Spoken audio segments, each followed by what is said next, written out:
아내가 매줬는데 삐뚤어져 있네요.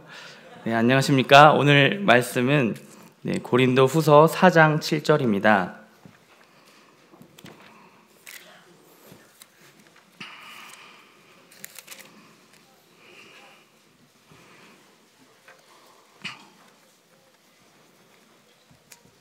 함께 읽어보겠습니다. 시작. 우리가 이 보배를 질그릇에 가졌으니 이는 심히 큰 능력은 하나님께 있고 우리에게 있지 아니함을 알게 하려 함이라.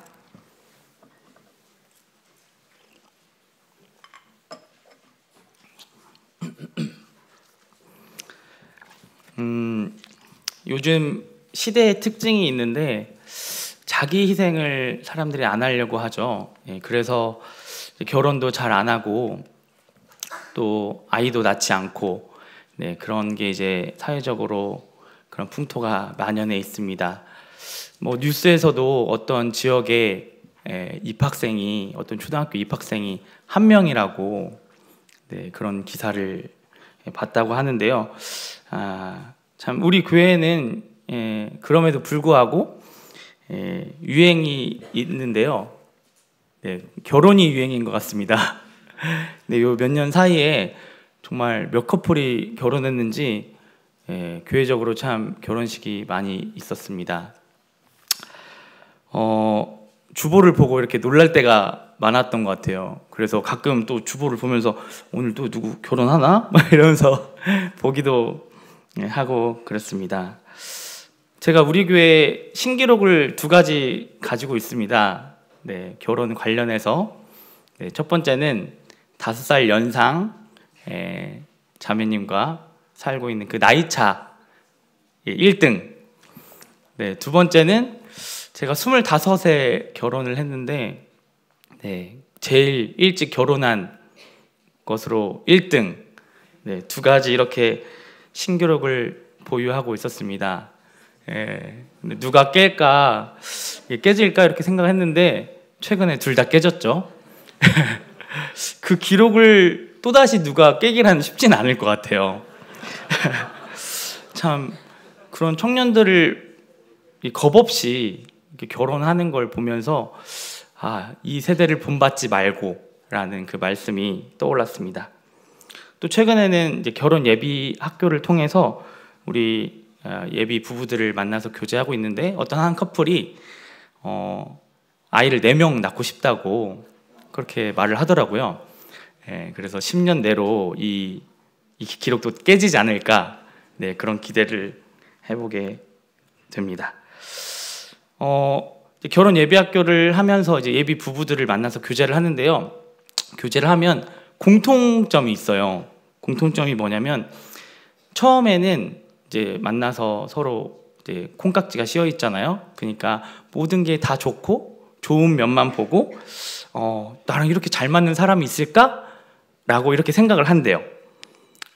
그런데 이제 점점 서로를 알아가고 가까워지고 그 사람의 여러 면을 이제 맞닥뜨리면서 그 사람에 대해서 실망하기도 하고 결혼을 하면 행복할 수 있을까? 라는 의문을 갖기도 한다고 합니다.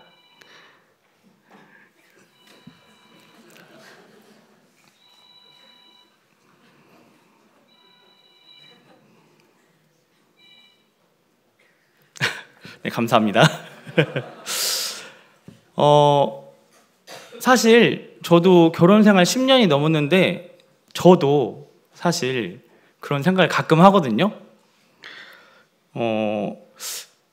이게 신혼이나 뭐 결혼을 앞둔 사람들만 생각하는 것이 아니라 저도 너무 다르니까 달라도 너무 다르니까 진짜 평생을 살아야 되는데 행복하게 살 수 있을까?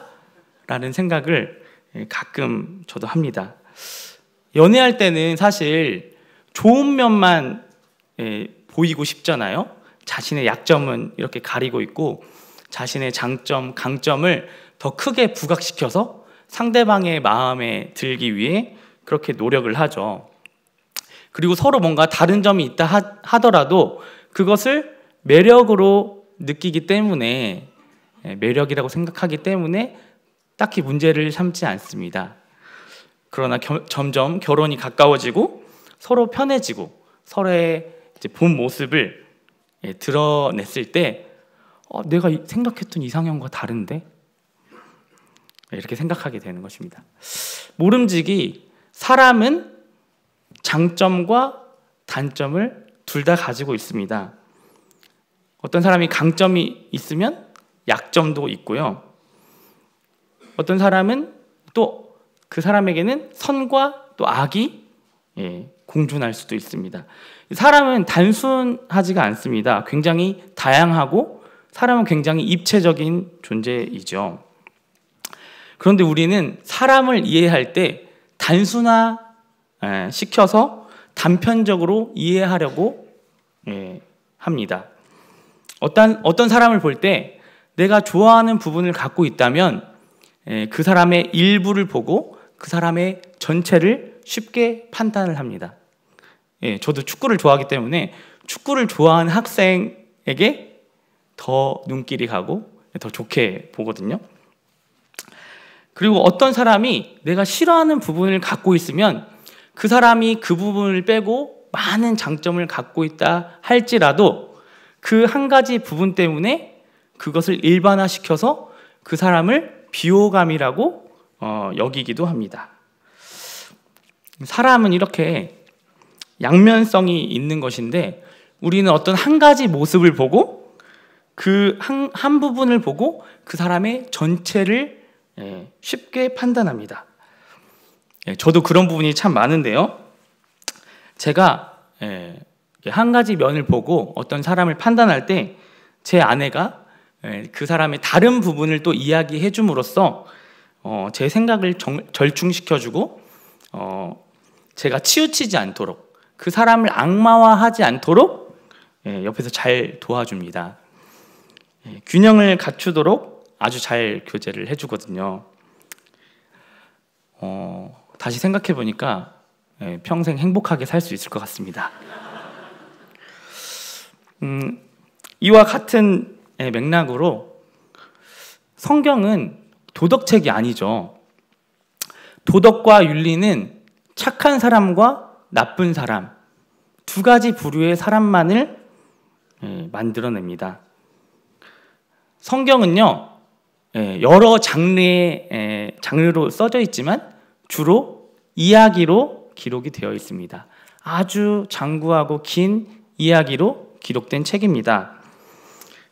이야기는 다양한 사람을 담아냅니다.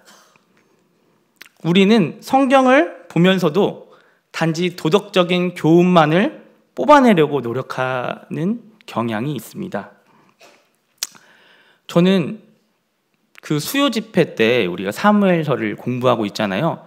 그 사무엘서를 정말 긴밀하게 이렇게 공부를 하면서 이런 이분법적인 사고가 많이 깨졌어요. 다윗이 무엇을 잘해서 하나님께 복을 받고 다윗이 무엇을 실수해서 하나님께 벌을 받나, 이런 관점으로 성경을 보는 것이 많이 깨지게 되었습니다. 제가 좋아하는 한 글귀가 있는데요. 읽어드리겠습니다. 우리는 자신이 기대하는 만사형통, 사필규정, 인과응보의 논리를 도덕과 명분으로 채색해서 기독교를 이해하지 않아야 합니다. 하나님은 우리의 이러한 생각을 전복시키고 그러한 질서를 깨신다는 점을 분명히 알아야 합니다. 우리가 아는 질서들을 깨시는 것은 그 질서들이 필요 없어서가 아니라 그것으로 하나님의 뜻을 다 담을 수 없기 때문입니다. 그렇습니다. 우리는 기독교를 너무 쉽게 이해하려고 달려듭니다. 우리는 물론 도덕적이어야 하지만 도덕 안에 갇혀서는 안 됩니다. 왜냐하면 성경이 그렇게 쓰여져 있기 때문입니다. 성경에서는 다윗을 어떻게 평가하고 있죠? 하나님의 마음에 합한 자. 정말 합한 자가 맞을까요? 우리는 다윗이 저지른 중범죄를 알고 있습니다. 다윗은 자신의 충신인 우리아의 아내 밧세바를 범했고 그 밧세바와 동침을 해서 밧세바가 임신을 하게 되었습니다. 그 사실을 감추기 위해 우리아를 결국에는 저기 최첨단 적진에 내몰아서 죽게 만듭니다. 다윗의 범죄는, 다윗의 죄명은 성범죄 플러스 살인 교사였습니다. 만약 우리 교회에 어떤 형제님이 제 아내를 빼앗기 위해서 제 직장에 이상한 소문을 퍼뜨려서 제가 직장에서도 잘리고 저의 가정을 파탄낸 그런 어떤 형제님이 계시다면, 그러지도 않겠지만요, 있다고 가정해 봅시다. 어떨까요? 교회는 아마 쑥대밭이 될 것입니다. 과연 그 사람을 향해 누가 하나님의 마음에 합한 자라고 이야기할 수 있겠습니까? 사무엘서를 보면 다윗의 굉장히 여러 가지 면을 볼 수가 있습니다. 사울에게 쫓기면서 자신의 안전을 위해 노베 땅에서 거짓말을 하게 되거든요. 근데 그 거짓말로 인해서 제사장 85명이 다 몰살을 당하게 돼요. 그런 사건도 있고요. 또 사울을 몇 번이나 죽일 수 있는 기회가 있었지만 하나님이 기름 부음을 받은 자이기 때문에 사울에게 손대지 않고 사울을 용서하는 그런 모습이 나타나면서도 그 나발이라는 사람이 자신을 대우해 주지 않자 칼을 뽑아들고 당장이라도 죽일 것처럼 달려드는 그런 깡패 같은 모습도 사무엘서에 나옵니다. 그리고 다윗의 아들 암논과 다말의 사건을 아시죠? 암논이 그 이복 동생 다말을 계획해서 강간을 하게 되는데, 그 사건을 다윗은 묵인하고 자식을 징계하지 않음으로 인해서 나중에 압살롬이 암논을 살해하는 데까지 사건이 이르게 됩니다. 또 말년에는 어떤 일이 있습니까? 믿음으로 사는 것과 대치되는 자신의 교만을 드러내기 위해 다윗은 인구조사를 실행하게 되죠. 그 결과 하나님의 징계를 받아서 백성들 가운데 전염병이 퍼지게 되는 사건도 있습니다. 이 모든 사건이 다른 여러 사람의 일이 아니라 한 사람 다윗에게서 일어난 사건입니다. 모두 다윗이라는 한 인간의 모습인 것입니다. 우리는 성경을 보면서 당황스러운 것입니다. 사무엘서를 보면 다윗은 잘하기도 하고 못하기도 합니다. 다윗은 기도의 사람이지만 하나님 앞에 먼저 기도할 때도 있고 때로는 기도하지 않을 때도 있습니다. 다윗은 지혜롭기도 하고 어리석기도 합니다. 사람은 이 모두 양면을 가지고 있는 것입니다.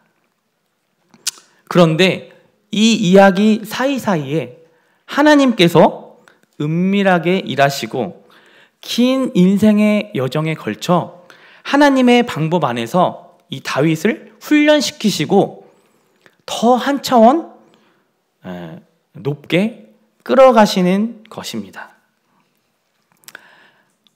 좀 더 극단적인 성경 인물을 하나 더 이야기해 보겠습니다. 사사기에 나오는 삼손입니다. 사사기 마지막 나오는 사사 삼손인데요. 삼손은 태어나기 전부터 굉장히 특별했죠. 왜냐하면 태어나기 전부터 선택을 받은 유일한 사사였고 또 나실인으로 서원을 드린 그런 사사였습니다. 나실인이라 함은 하나님께 특별히 구별되어서 헌신된 자라는 뜻인데요. 또 나실인은 지켜야 할 3가지 원칙이 있습니다. 첫 번째는 독주와 포도주를 금해야 했고, 둘째는 머리에 삭도를 대지 않아야 했고, 세 번째는 뭐죠? 사체에 손을 대서는 안 됐습니다. 그런데 삼손은 어떻죠? 삼손은 이 세 가지 모두를, 이 규칙을 어겼습니다. 삼손은 사사기에서도 가장 흠이 많은 사사였어요. 삼손은 굉장히 충동적이고 굉장히 폭력적인 사람이었습니다.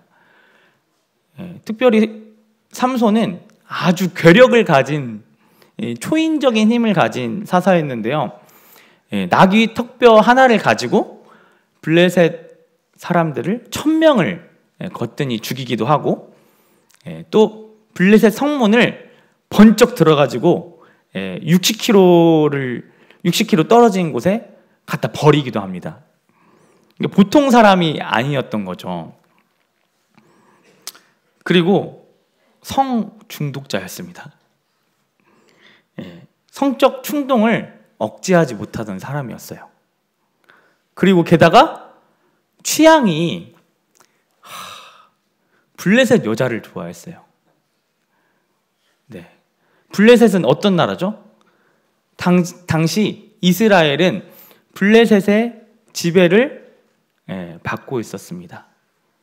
사사라 함은 이 블레셋의 압제에서 이스라엘을 구원해 내야 하는 임무를 가진 자였죠. 블레셋과 열심히 싸워도 모자를 판에 삼손의 첫 등장의 모습은 블레셋 여자를 집에 데려와서 부모에게 결혼시켜달라고 하는 장면으로 삼손은 사사기에서 첫 등장을 하게 됩니다.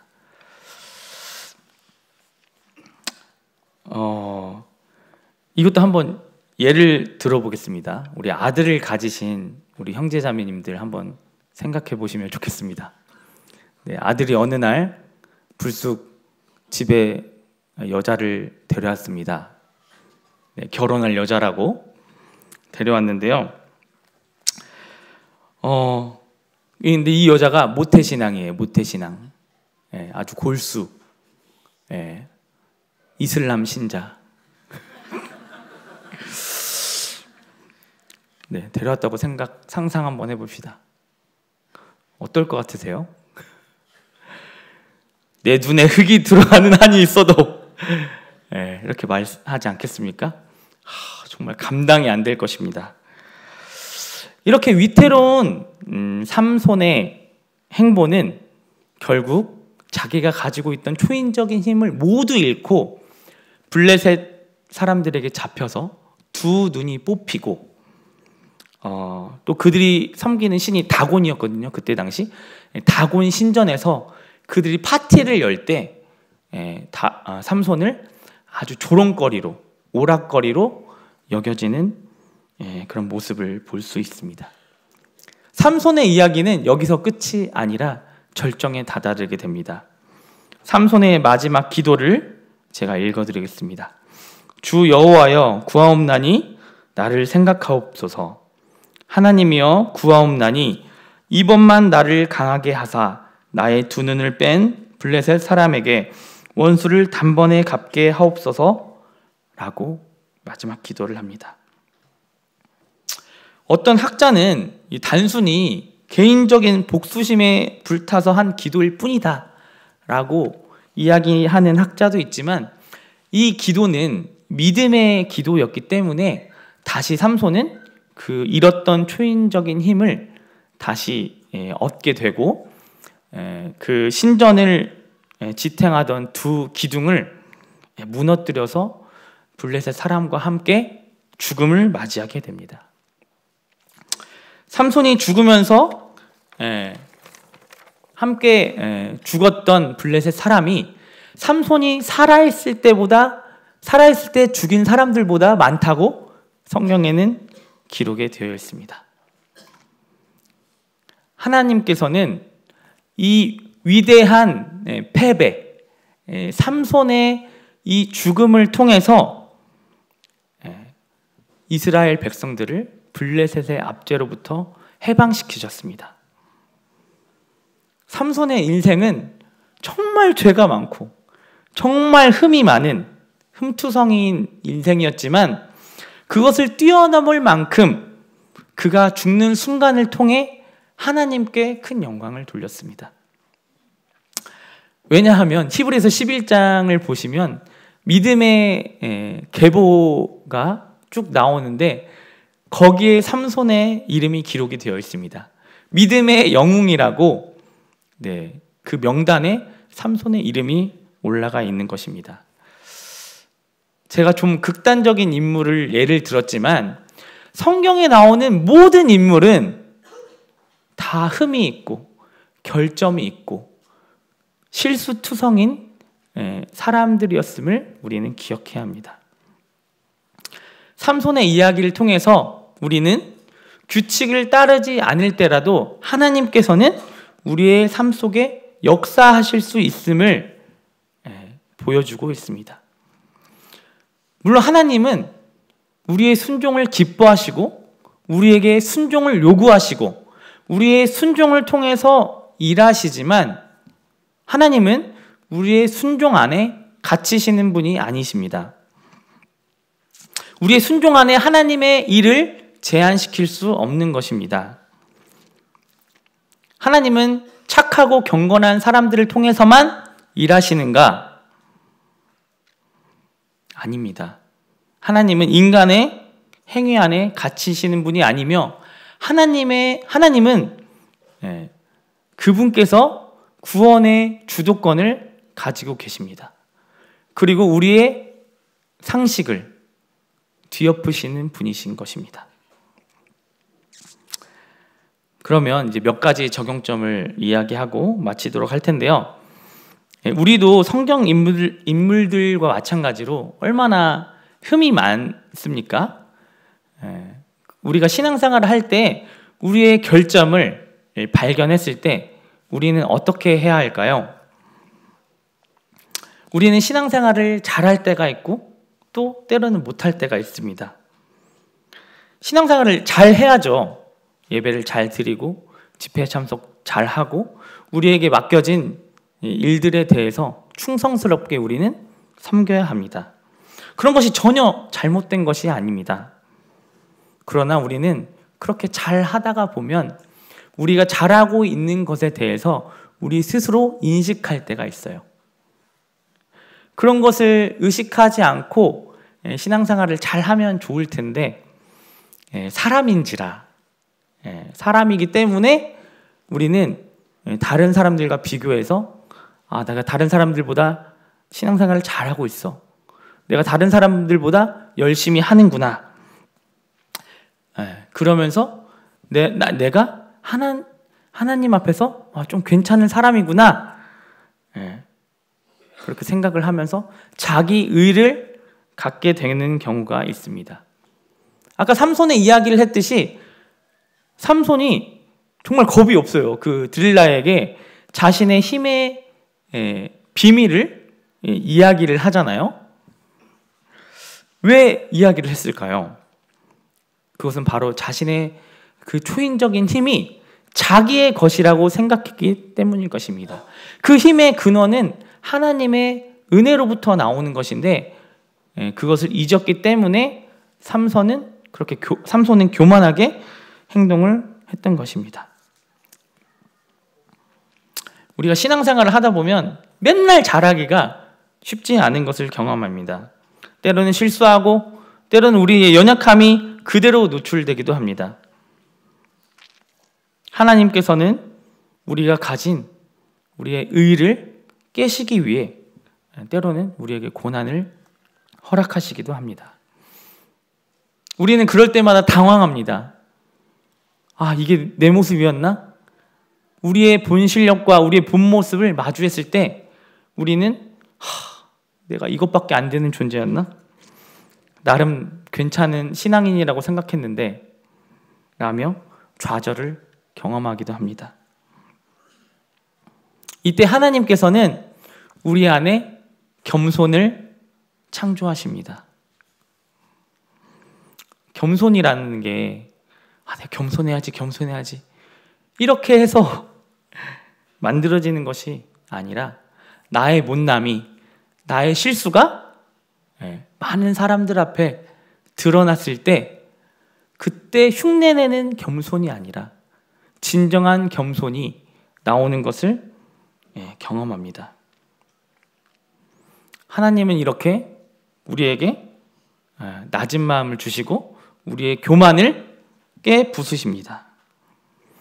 그때 비로소 우리는 다른 사람들이 나보다 훨씬 낫구나 라는 것을 발견하게 됩니다. 빌립보서 2장 3절 오직 겸손한 마음으로 각각 자기보다 남을 낮게 여기고 라는 말씀이 노력의 문제가 아니라 실체로 다가오게 되는 것입니다. 우리의 결점이 드러났을 때 우리는 비로소 복음을 다시 만나게 됩니다. 복음이 진짜 복음처럼 기쁜 소식으로 우리에게 들려오게 되는 것입니다. 그렇구나. 내가 의로운 사람이 아니었지.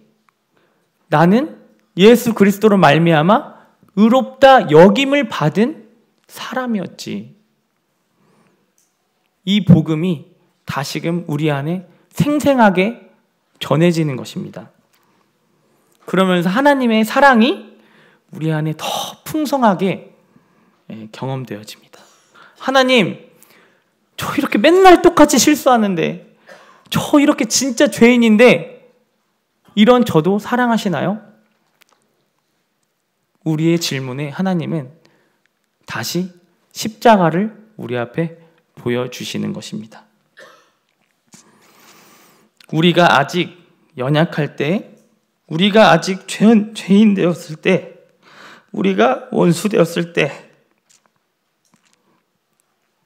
그리스도께서 경건하지 않은 자를 위해 죽으셨도다 라는 로마서 말씀이, 이 말씀이 다시 우리 마음 가운데 비춰지게 되는 것입니다. 그래서 우리는 다시 복음으로 돌아갑니다. 다시 제자리를 찾게 되는 것입니다. 의무로 혹은 자기의 의로 신앙생활을 했던 우리가 다시금 하나님을 사랑해서 이 모든 것들을 하게 되는 것입니다. 우리의 결점이 드러났을 때 그때 참으로 은혜가 되는 것입니다. 아멘이십니까? 두 번째로, 다른 사람의 결점을 발견했을 때 우리는 어떻게 해야 할까요? C.S. 루이스의 책에서 네 이웃을 내 몸과 같이 사랑하라는 이 말씀에 대해 이렇게 설명하고 있습니다. 세상에 이런 말이 있죠. 죄는 미워하되 죄인은 뭐죠? 미워하지 말아라. 그런데 이 말이 가능합니까? 어떻게 죄는 미워하고 그 죄를 지은 사람을 안 미워할 수 있습니까? 죄와 죄의 주체자를 어떻게 분리해서 생각할 수 있습니까? 이건 상당히 어려운 일입니다. 그러나 평생 동안 그렇게 대해온 사람이 한 명 있다는 사실을 깨닫게 되었다고 이 저자는 말하고 있습니다. 누굴까요? 답을 말씀하시는 분이 한 분도 안 계시네요. 나예요, 나. 바로 그 사람은 나였습니다. 자기 자신이었습니다. 자신의 비겁함이나 자만심이나 탐욕은 그렇게 싫어하면서도 계속 우리는 우리 자신을 사랑해왔습니다. 그것은 어려운 일입니까? 그것은 조금도 어려운 일이 아니었습니다. 그리고 그 죄들을 미워한 이유는 바로 나 자신을 사랑했기 때문입니다. 자신을 사랑했기 때문에 자신이 그런 짓을 저지를 수밖에 없는, 그 정도밖에 안 되는 인간이라는 사실을 맞닥뜨렸을 때 그토록 안타까워하는 것입니다. 기독교는 죄에 대한 미움을 줄이라고 말하고 있는 것이 아닙니다. 기독교는 죄를 미워할 때 자기 자신에게서 똑같은 것을 발견했을 때와 같은 방식으로 미워하라고 합니다. 즉, 그 사람이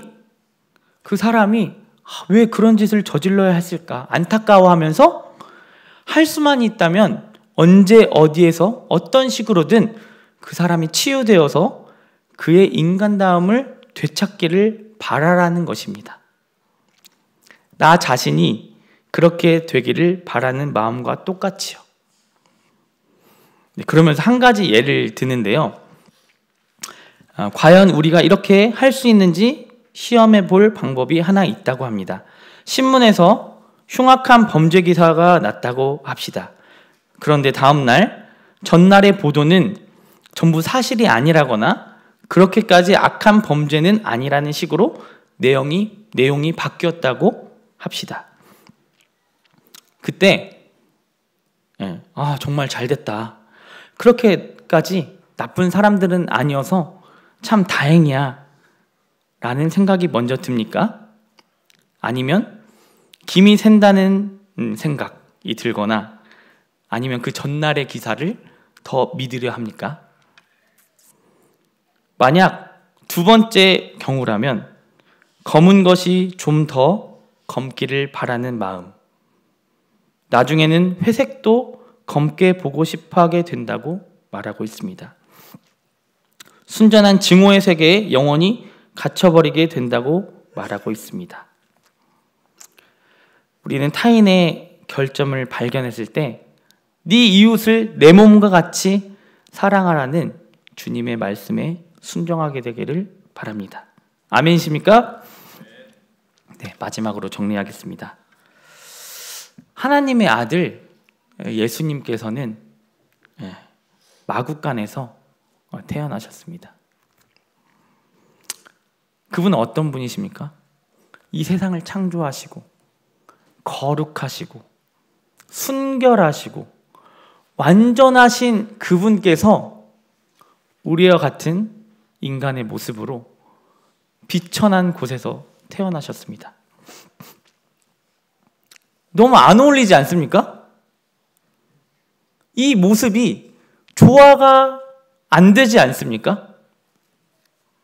그러나 이게 하나님께서 일하시는 방식이십니다. 하나님은 그분과 어울리지 않는 이 거룩하지 않은 죄악된 세상 속에서, 이런 환경과 이런 상황 속에서, 또 이 안에 있는 흠 많고 결점 있고 연약한 투성인 우리의 인생 속에서 하나님은 그분의 뜻을 세워가시고 일하고 계신 것입니다. 내가 내 자신을 생각할 때 마음에 드는 게 없고, 내가 나를 볼 때 실망스럽고 참 별로야. 저도 이렇게 생각하거든요, 제 자신을. 그럼에도 불구하고 하나님이 쓰시기에 적합하지 않은 도구인 것이 뻔함에도 불구하고 하나님께서는 이런 극한의 상황 가운데서도 선을 만들어내시고 우리의 비루한 인생에 하나님의 은혜를 담아내시고 우리를 변화시켜 가시고 하나님이 하시고자 하는 일의 서사를 완성시켜 가십니다. 우리는 하나님의 하시는 일을 다 알 수 없고 그분의 때를 예측할 수 없습니다. 우리의 인생이 때로는 모호하고 때로는 불확실함 가운데 있다 할지라도 하나님을 기대합시다. 우리의 이야기에 하나님이 은혜를 담아 주실 것입니다. 이 오늘 말씀이 우리의 죄를 합리화하거나 죄를 가볍게 여기는 것이 아니라 우리 같은 죄인에게도 이렇게 볼품없는 우리 같은 재료를 하나님의 놀라우신 손길을 통해 작품을 만들어 가시는 하나님의 은혜 가운데 우리가 있다는 사실이 우리의 유일한 희망이고 소망이 된다는 메시지로 남기를 기도합니다. 아멘이십니까? 네, 기도하겠습니다. 우리가 이 보배를 질그릇에 가졌으니 이는 심히 큰 능력은 하나님께 있고 우리에게 있지 아니함을 알게 하려 함이라.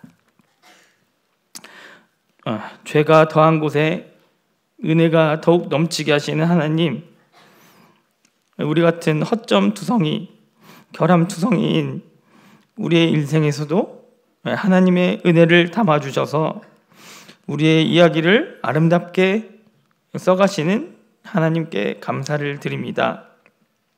우리의 개인의 삶과 우리 공동체 가운데 보이지 않지만 은밀하게 배후에서 일하시는 우리 하나님을 기대하며 나아가길 원합니다. 감사를 드리며 예수님의 이름으로 기도드렸습니다. 아멘.